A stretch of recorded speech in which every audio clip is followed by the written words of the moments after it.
नमस्कार। आज हम बात करेंगे एक ऐसी अनदेखी ताकत की जो एक गिरते हुए सेब से लेकर प्लैनेट्स की ऑर्बिट तक हमारे पूरे यूनिवर्स को एक शेप देती है। जी हाँ, हम बात कर रहे हैं गुरुत्वाकर्षण यानी ग्रेविटी की। चलिए इस दुनिया में थोड़ा और गहरा उतरते हैं। अब ये सवाल सुनने में तो बड़ा सिंपल सा लगता है ना? लेकिन यही वो सवाल था जिसने आइजैक न्यूटन को एक ऐसी खोज के लिए उकसाया जिसने साइंस की दुनिया को हमेशा हमेशा के लिए बदल कर रख दिया। तो आज हम क्या क्या देखने वाले हैं? हम शुरुआत करेंगे न्यूटन के उसी बड़े सवाल से। फिर हम समझेंगे कि यूनिवर्सल लॉ क्या है, हमारी पृथ्वी पर ग्रेविटी का क्या असर होता है, मास और वेट में क्या फर्क है इसे जानेंगे, और आखिर में देखेंगे कि तैरने, डूबने और प्रेशर के पीछे की साइंस क्या है। न्यूटन का आइडिया ना सच में रेवोल्यूशनरी था। उन्होंने सोचा, क्या हो अगर जिस फोर्स ने सेब को जमीन पर खींचा वही फोर्स चांद को भी अपनी तरफ खींच रहा हो और उसे आसमान में बनाए रखा हो।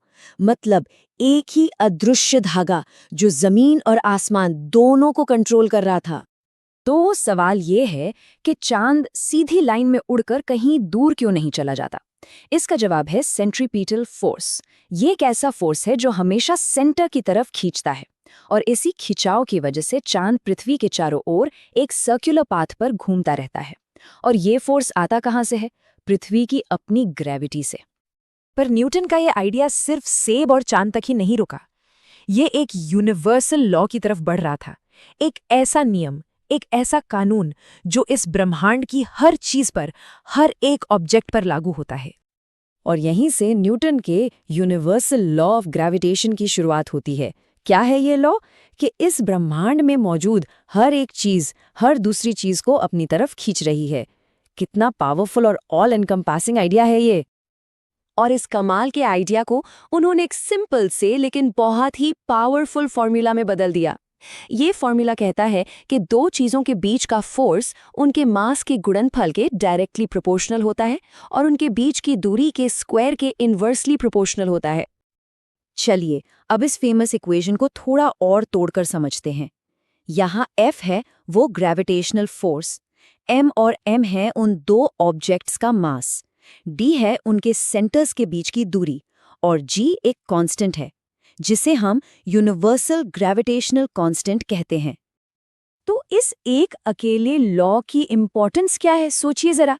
यही वो नियम है जो हमें जमीन से बांधे रखता है।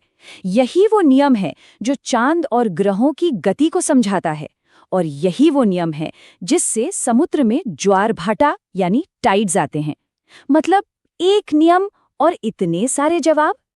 चलिए अब इस कॉस्मिक फोर्स को वापस जमीन पर लाते हैं और देखते हैं कि हमारी रोजमर्रा की जिंदगी में ये कैसे काम करता है, खास तौर पर तब जब कोई चीज फ्री फॉल में होती है।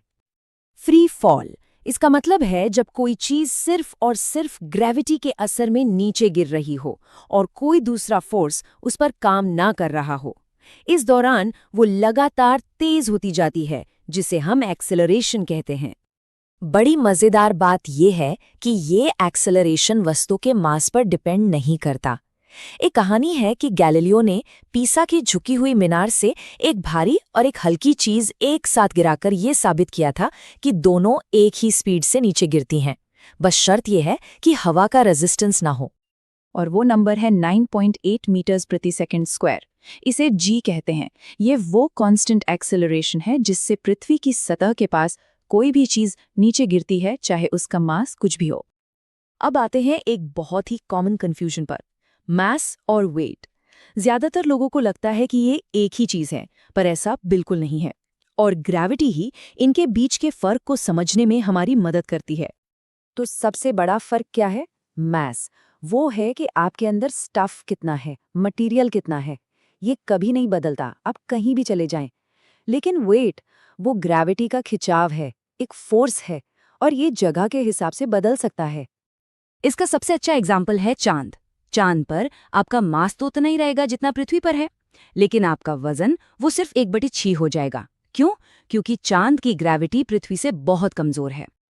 तो आखिर में चलिए देखते हैं कि ग्रेविटी का असर फ्लूइड्स मतलब तरल पदार्थों पर कैसे होता है।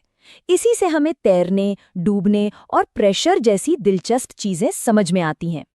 सबसे पहले समझते हैं थ्रस्ट को। थ्रस्ट मतलब किसी सरफेस पर लगने वाला सीधा फोर्स, परपेंडिकुलर फोर्स। और जब हम इस फोर्स को उस एरिया से डिवाइड करते हैं जिस पर ये लग रहा है, तो हमें मिलता है प्रेशर। ये एकदम वैसा ही है जैसे आप एक पिन को किसी बोर्ड पर दबाते हैं।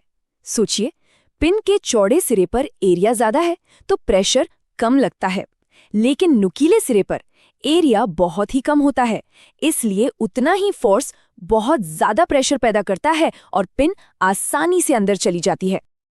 अब जब भी कोई चीज पानी में जाती है तो पानी उसे ऊपर की तरफ धकेलता है, राइट? इसी फोर्स को कहते हैं बॉयंट फोर्स। और महान वैज्ञानिक आर्किमिडीज ने ये पता लगाया कि ये ऊपर की तरफ लगने वाला फोर्स उस चीज द्वारा हटाए गए पानी के वजन के बराबर होता है। तो कोई चीज तैरेगी या डूबेगी, यह फैसला कैसे होता है? असल में ये दो फोर्सेस की एक लड़ाई है। ग्रेविटी यानी उसका वेट उसे नीचे खींचता है और बॉयंट फोर्स उसे ऊपर धकेलता है। अगर बॉयंट फोर्स की ताकत ज्यादा हुई तो चीज तैरेगी और अगर वेट ज्यादा हुआ तो वो डूब जाएगी। सिंपल।